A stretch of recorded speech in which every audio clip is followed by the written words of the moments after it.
Okay, so what I'm going to show in this video is how to install Julia on your computer. This is for Windows installation. I think they should have one for Mac. You have to just search in the website. So this is, let me show that first. So this is the general website for Julia. Um, I remember seeing it there some time back. So if you go to the download tab, they should have one for each operating system. So you can look at all this here. So they have a lot of versions. I will start downloading this, and if there's any latest version, it will let us to update it. So let us copy this URL from the syllabus. So this is the course syllabus. So we'll copy this URL and download this version of Julia. Then once it gets downloaded, we can install it, and I'll walk you through the process. That's the purpose of this video.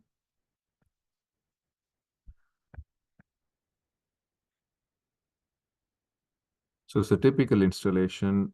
The main thing is you have to choose this option of adding Julia to the path because it will then enable us to run our Julia program from anywhere in our computer. So make sure you click that option of adding Julia to the path variable, and that will get updated, and everything should be straightforward from now.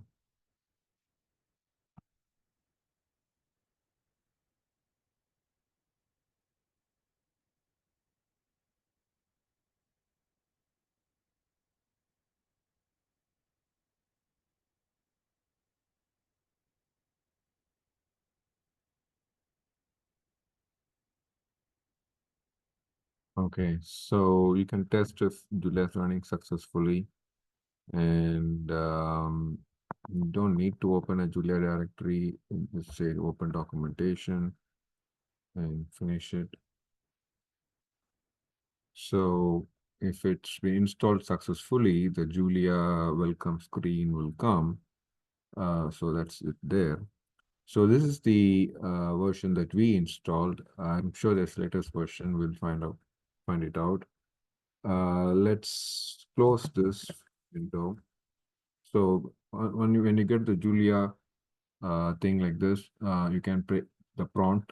So you can come off the Julia prompt by typing exit and then this open and ending cursory brackets, and it will close this window.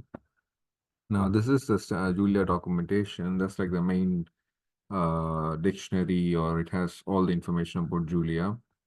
So if you want to, it's like they have a manual. They talk about all different things in Julia. So the first 2 weeks of this semester, this week and next week, I'll be recording a lot of videos on how to use Julia, especially from our course perspective, and posting them. So you can start looking for those videos probably from tomorrow, very soon. And so again, as I will mention the syllabus description, uh, I'll be posting videos of all the lecture topics, of all the code materials and all the slides. And you have to just listen to those videos and try to understand the materials and answer the exams and do the programming assignments. Okay. All right. So let's see. Now so again, we'll be running the Julia programs through command line. So when you type again in the search window here, the CMD, it will show command prompt, and that's the command prompt we'll be using all the time to run our Julia programs. So since the path variable has been set up, we can literally run our programs from anywhere. So you could create a directory called Julia. Let me see. again, I'll be posting a lot of Julia files in Canvas. I'll number them starting from 0, 1, 2, 3, so it's easy to keep track of them throughout the semester. So in the slides, also I could refer to these numbers wherever it's appropriate. So that's what we'll do with the Julia files, also the CSV files, the data files that we'll be using for analysis. So if you want, you could create a folder for Julia separately or for this course data science and keep things organized in your computer. Let me kind of do that. I already have one, so I don't want to do it again. But like you see here, I have a folder called Julia, and then I have the code and everything. So you could do a similar thing. So let's go to this path, and you could download this Julia file, which I'll soon post in Canvas this afternoon. And after you install Julia, that means after you have reached the stage where I am now in this video, you could copy that or download that zero hyphen import packages Julia file and save it in the Julia folder that you created in your computer and run that code. So before we run that code, I also will run the hello world because we want to check if any Julia update is. So you can even do that now. We don't need to run any program. Let's check if there's any update. So when you run Julia, the first time you run this Julia command, it will take some time. So again, the Julia language is kind of, it's a compilation-based language. So it will, when you run it for the first time, it gets loaded into the memory, okay? So let's come back. I think we need to run a program to see if there's any update. Again, let's see, Julia up. I think this is the command, Julia up update. Instead of running a program, let me try with this. Julia up, JULIA UP space update. Let's try. There's no update. So we'll stay with what we have. So this is the latest version. So if there's an update, that will get installed. Okay. So the version which we just downloaded and installed is good enough for this course. So now let's try to go to this folder where I have my code. So again, if you ended up downloading a 1.10 version, that's fine. You can stay with it. But if you want to update it to the latest version, always, not just now, throughout whenever you want to work with Julia, you can always try this command, Julia, and the same word, UP, Julia UP, space update. And if there is a latest version available, and again, make sure your computer is connected to the internet. So even though you're working in the command window, everything behind the scene runs through the internet.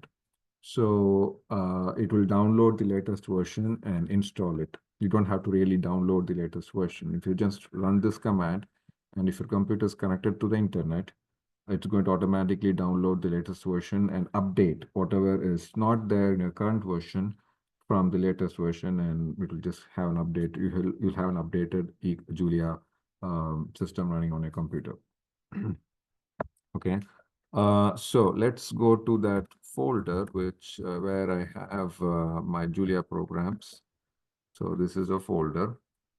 All right. So in this folder, so this is how you run your Julia program. The Hello World program is here. So Julia, like how we run Java and then the Java executable, here is the Julia, that's the command, space, and whatever is your program name dot JL. So Julia and the program name is like one underscore hello world dot JL. So you run it, you get whatever is output printed by the program. So in separate videos, I'll go over the different Julia programs I have, but I'm just showing here how to run a Julia program. So now what I want you to do is to download the 0_import packages Julia file from Canvas. Again, it's not there yet. I'll soon post it later today.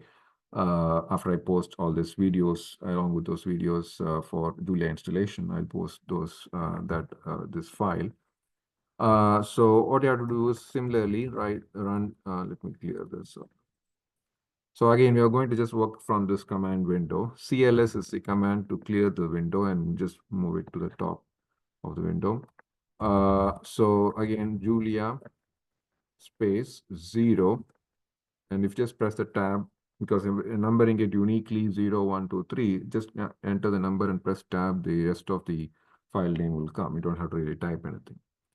_import packages.jl and just press enter.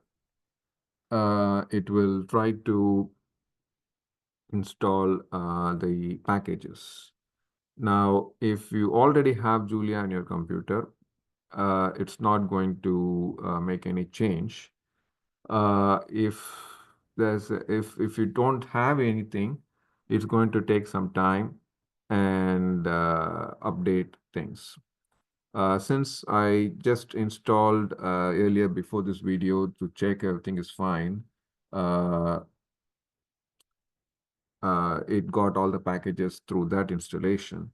So it's not showing any updates. But if you are installing Julia for the first time in your computer, it will go through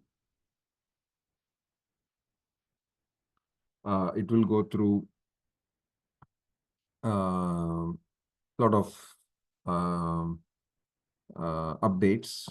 It's like installing updates to a Julia package, and it will download all the files related to those packages. So you can say files like libraries. So it will download all those files related to those libraries. So if you open up that 0_import packages file, this is all the packages I want you to install for now in your Julia software in your computer, like working with random numbers, working with data structures, working with linear algebra, like matrix operations, data frames, CSV, how to open an Excel CSV file and import the data, and all the different file formats, the tables, statistics related stuff, and then again, some more functions related to data frames and so on. Okay, so that file should run, and then you should get back the command prompt. Once you get back the command prompt like this, that means everything has been updated. Okay, so if again you're running it for the first time, it will take some time for all the packages to get installed. Just wait patiently, okay? And again, as I said, when you start Julia for the first time, it will take some time to run. But if you keep running the Julia programs again and again, the same session, they will run quickly. So when you turn off your computer or leave your computer, go and come back after say a few hours and then again run your first Julia program, it will take some time to get loaded to memory, the entire Julia package, everything. But again, the second time or third time you run your Julia programs during that session, they will run quickly, okay? So that's the kind of difference between Julia and some other languages where in other languages, irrespective of when you run, it will take the same time. But in Julia, the first time will take more time. Subsequent times will run much faster than programs written in other languages. Okay, so let me stop this video with this. I'll see you in a different video.